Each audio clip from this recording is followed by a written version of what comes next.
La situació de la salut mental de les joves de Catalunya està en una situació d'emergència.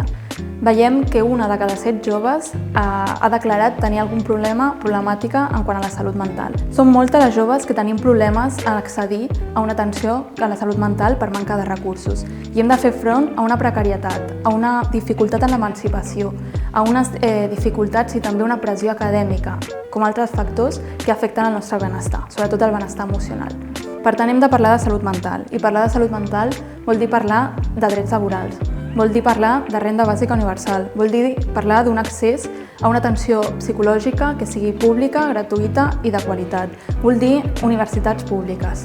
Per tant, les joves també hem de parlar de salut mental i una de les millors maneres de fer-ho és a través de l'associacionisme juvenil.